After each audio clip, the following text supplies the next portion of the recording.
We'll begin with, how can you keep yourself motivated when the only thing you are facing is rejection, dejection, and heartbreaks continuously? Not just one, not in one sphere, but in multiple spheres.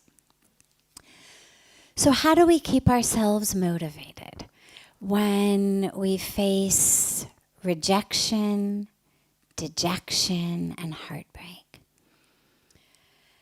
By remembering what our purpose is and remembering why we do things. If the reason that we do anything is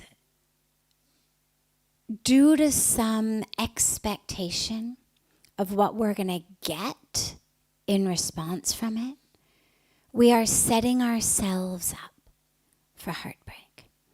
This is the message that Lord Krishna emphasizes so deeply and in so many different ways in the Bhagavad Gita, that if you are attached to the fruits of your labor, if you are attached to what comes out of what you've done, you're setting yourself up for misery. The only thing we have control over is ourselves. And so if I'm unable to be motivated because what I'm facing is rejection, the question isn't super specific, but let's say I'm applying for jobs. I apply to 50 jobs, I get rejected. Let's say I'm an author. I write 50 articles or 50 stories or even 50 books or 50 poems. I send them to be published, I get 50 rejection letters. I'm a singer, I'm a dancer, I'm an actress. I make 50 videos of myself singing or dancing or acting. I send them off to agents and managers and whatnot. 50 of 50 are rejected. Well, if the reason that I'm writing, or if the reason that I'm singing, or if the reason that I'm dancing, or if the reason that I'm painting, or if the reason I'm doing any of these things is because someone is going to read it or see it and say, oh, that's brilliant, and make me a star, or make me their employee, or whatever it is I'm looking for. If the reason I'm doing what I'm doing is to get the job, to get the role, to get this, to get that, I've lost before I've even sent off the letter. I've lost before I've even sent off the cassette. I've lost before I've even walked in for the interview. Because what I've done is I've put my value, my worth, my life, my happiness in someone else's hands. Now, that's not to say that people don't need to make a living. And if you've got to put food on the table and you've been rejected from 50 of the 50 job interviews you've gone on, that you're not going to recognize a problem. But the problem there is not a problem in you, but it's clearly a problem in the types of jobs you're applying for. Or it's clearly a problem in the way you are applying for the jobs. But this is not something that should demotivate us. We're not living, and this is so important, we're not living for other people's approval and value. And if we are, then we're going to live in misery. Because if they value us, if what we got was not rejection, but what we got was appreciation, well, coupled with that appreciation comes always anxiety about getting it again. One story got published, one poem got published, I got hired for this. oh my God, what if I can't do it again? Now they expect this of me. Now they expect that of me. I'm not up to it.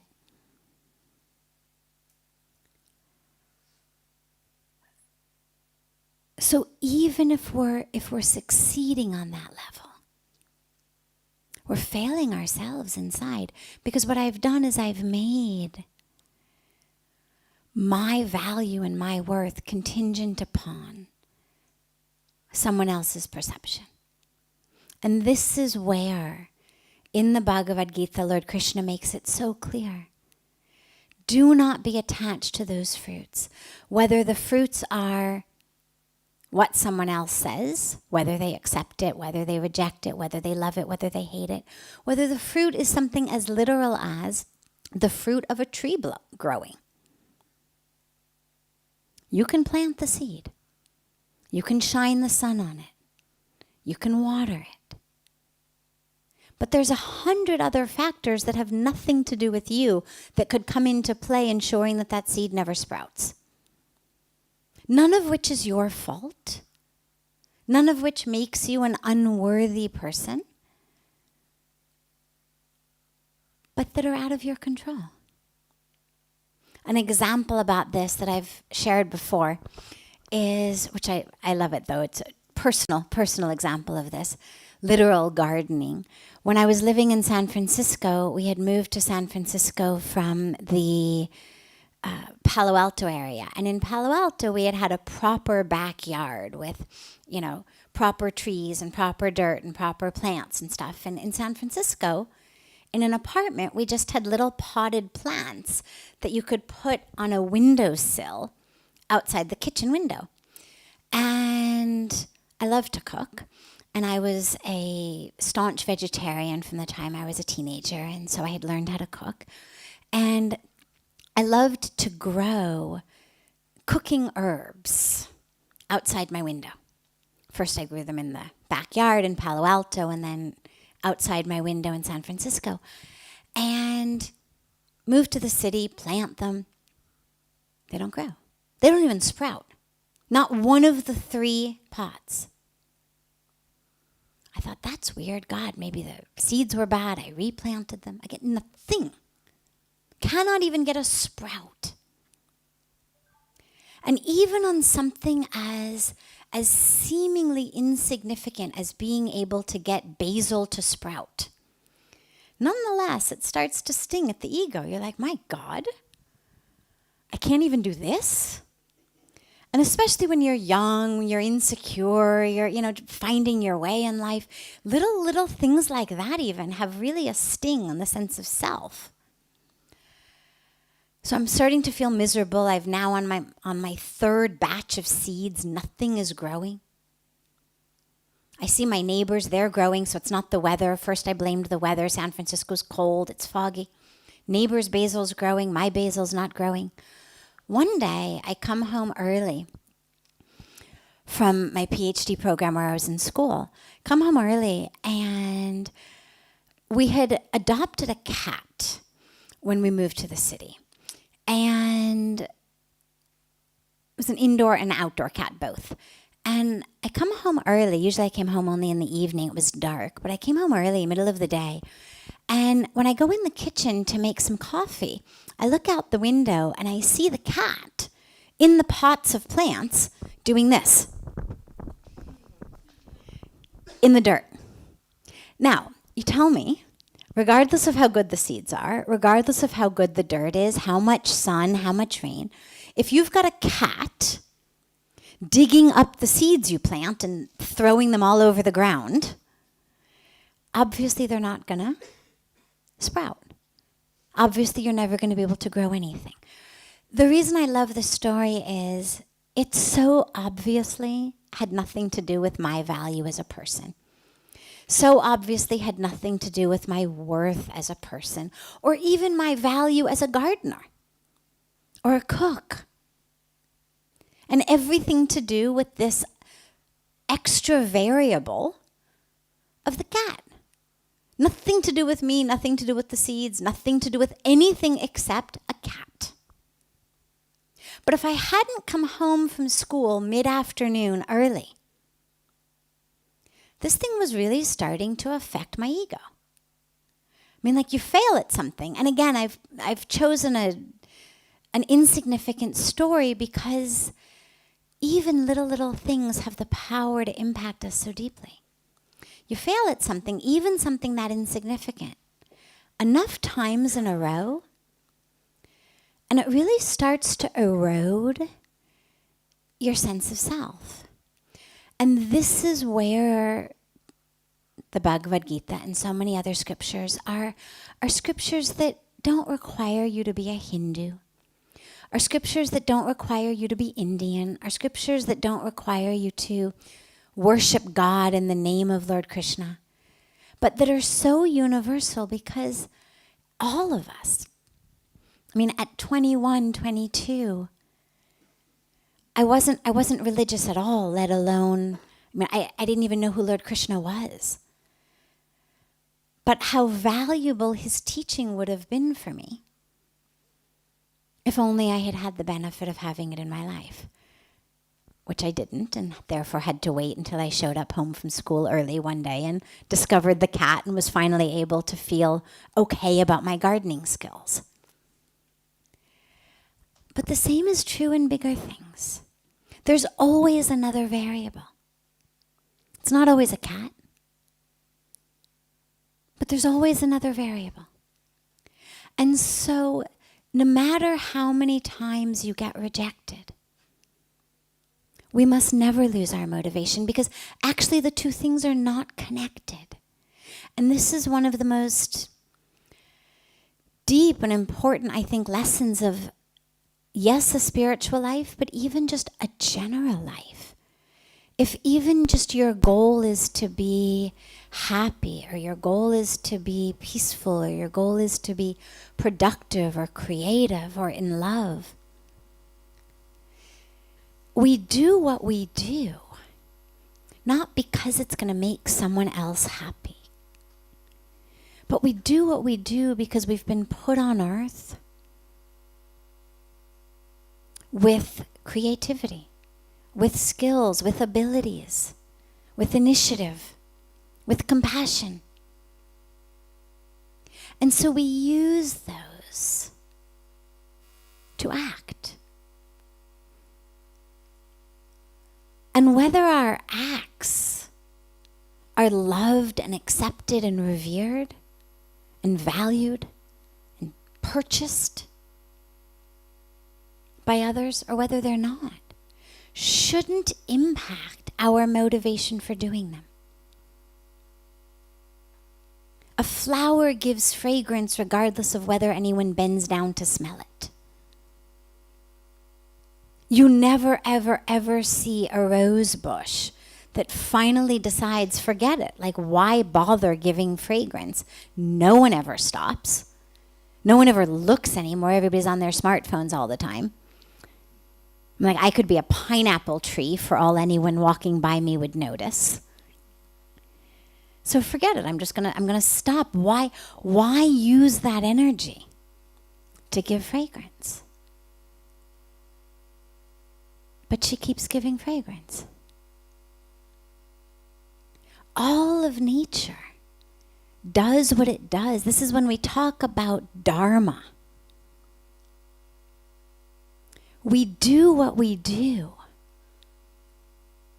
because it's our duty, because it's our Dharma, because it's who we are, because we love it.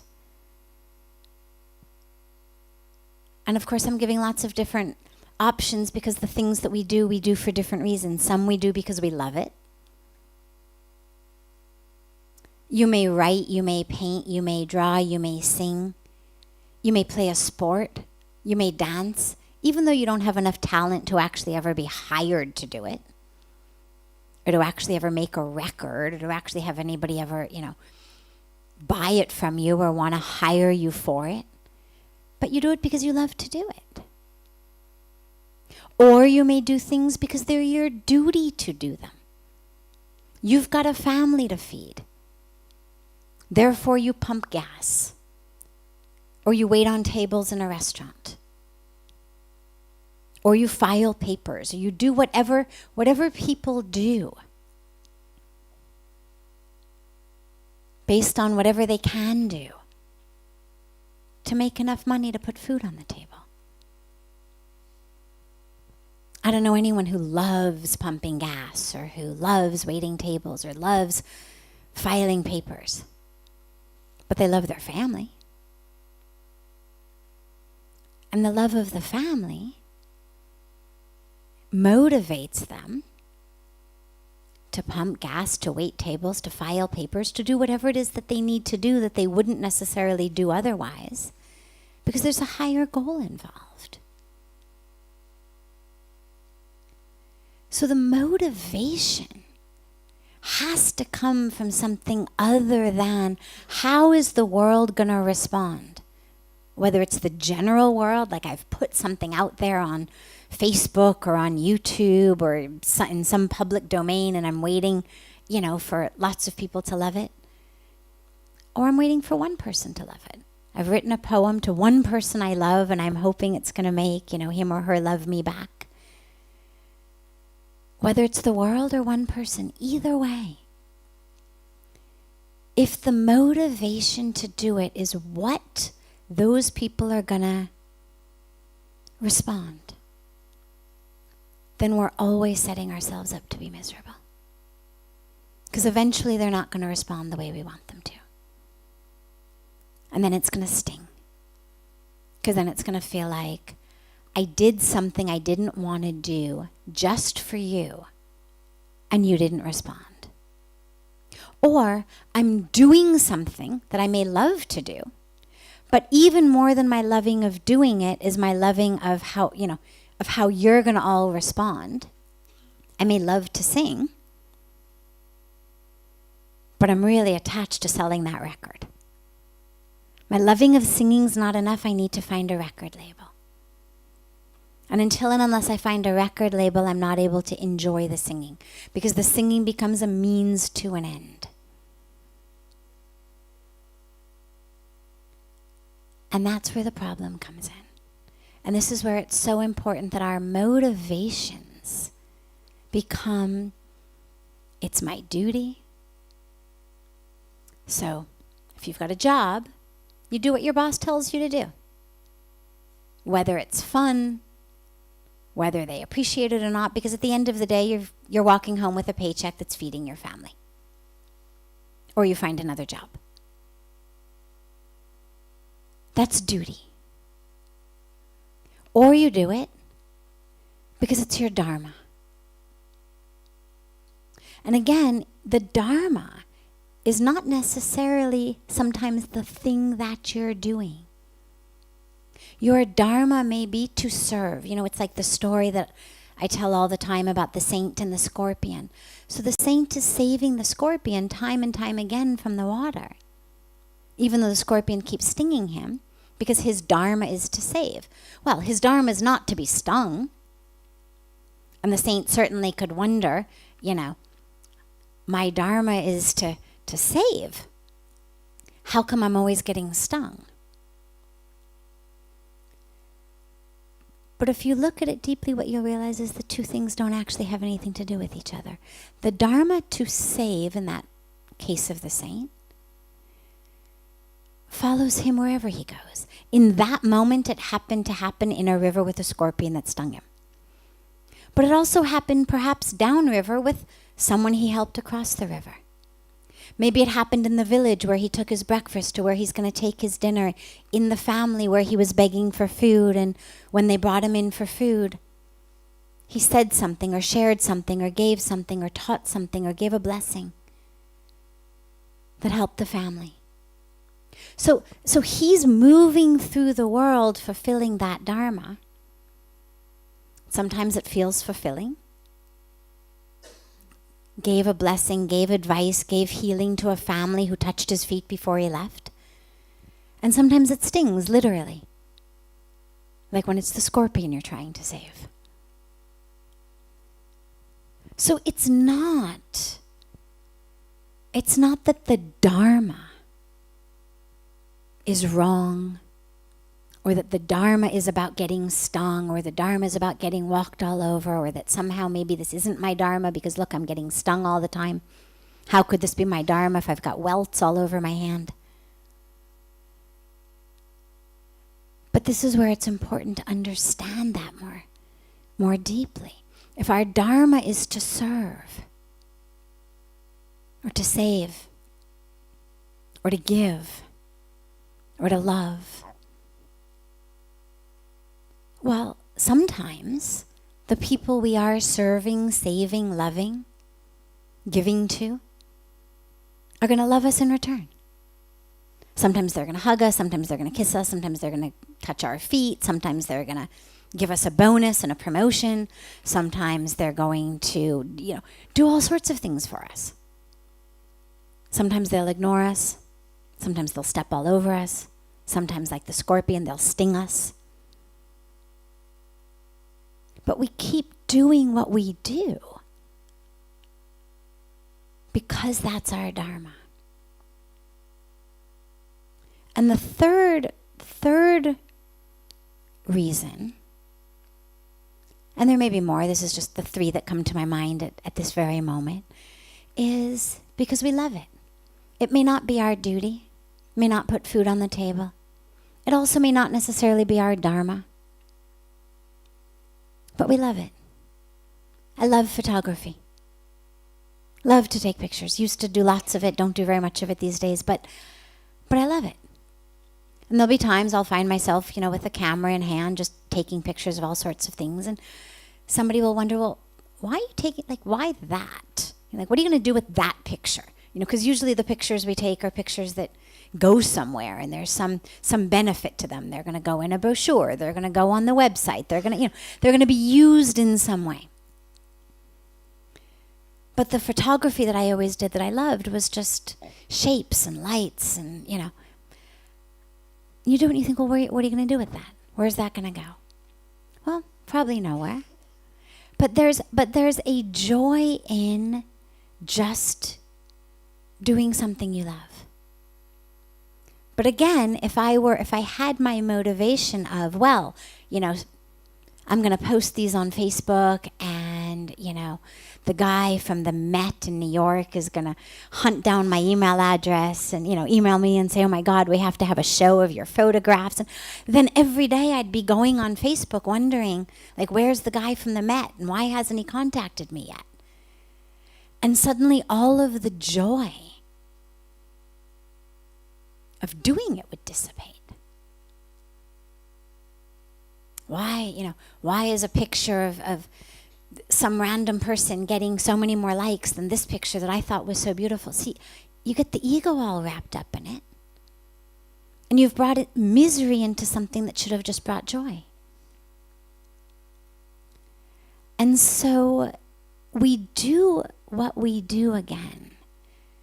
Our motivation, circling back to the specific question, our motivation is not that we're going to be rewarded, accepted, loved, praised for what we do. Our motivation is in the doing of it. The doing of it is its own reward, whether because it's our duty, whether because it's our Dharma, or whether because we actually love whatever it is we're doing. But none of those three has anything to do with how the world responds to it. So yeah, sometimes there's rejection and dejection. Sometimes there's praise. But this again is what Lord Krishna reminds us, is that a yogi, a wise one, a spiritual one, is one who is neither lifted up too high in praise and success, nor one who is brought down in failure. A yogi is one who is not affected, not raised and lowered like the waves on the ocean by wealth and poverty, pleasure and pain, success and failure.